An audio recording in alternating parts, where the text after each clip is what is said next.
Could an international lender of last resort have made a difference in the scope of the 2008 crisis? Robert Aliber, author of the 7th edition of Manias, Panics and Crashes, the financial Bible for many, joins me in studio with his thoughts.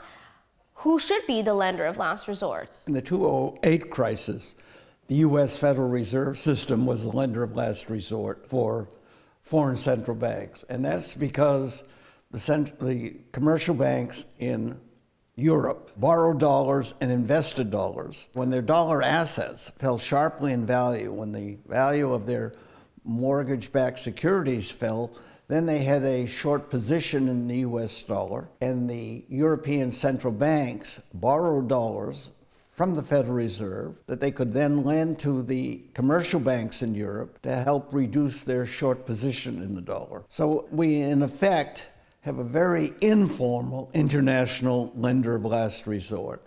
And in a curious way, this is similar to what happened at the end of the 19th century when the Bank of England, a national central bank, was the international lender of last resort. Have we fully moved away from the Washington consensus at this point? I mean, really giving birth to new international lenders. Just take a look at the prospect of China's arm, the Asian Infrastructure Investment Bank, really filling the void, particularly in EMs. The Asian Investment Infrastructure Bank is a great idea. Everyone should applaud the willingness of the Chinese government to finance, to be the principal lender or investor for that bank. But the Chinese attitude toward providing loans to other countries is likely to change very sharply in the near future. Currently, the ratio of the debt of the Chinese government to China's GDP is in the range of 55 to 60%. After the housing crisis in China expands, house prices fall further. After the People's Bank of China has to refinance the Chinese banks, the ratio of the government debt to its GDP is going to increase overnight from 50 or 60% to 125% to 150%. And at that time, the Chinese government is going to be much more reluctant to make loans to other countries. Goodness, and emerging markets will be rattled, destabilized, some even fault altogether, right, as a result. If some of governments have been planning on borrowing from this yet-to-be-born bank, it has not yet made its first loan, yes, they're going to be disappointed and they're going to have to come back to the Washington institutions. And these institutions are the first ones to admit that the emerging market crisis, in terms of stagnation, the lack of growth, is going to be the precipice upon which the next crisis is coming. So they acknowledge the problem, but as you said, the intervention lackluster? It's a charitable statement that they do not understand the source of these crises. So they've done very little to tell the countries, that their member countries, that unless credit practices change, there will be a crisis. Let's move the conversation away from emerging markets. Please. Focus here, Europe. Europe also struggling very much with deflation risks, really, right? Yes.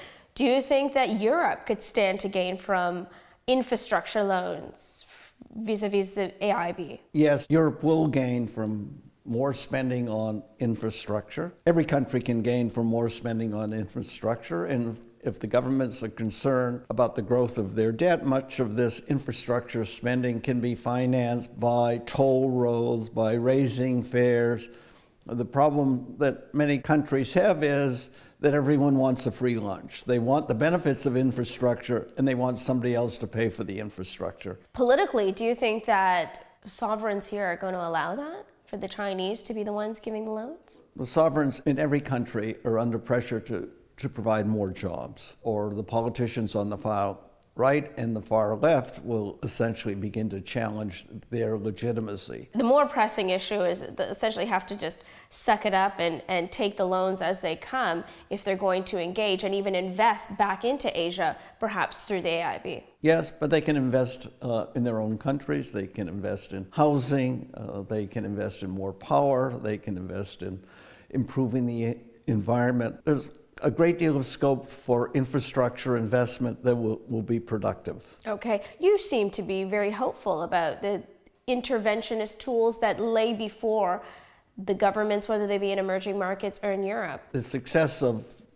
what was once the developing countries is clearly phenomenal. China has been a miracle economy. South Korea has grown brilliantly. Japan has been a tremendous success story over the last 30 or 40 years. So we've seen tremendous increases in the standards of living of several billion people. It is a miracle.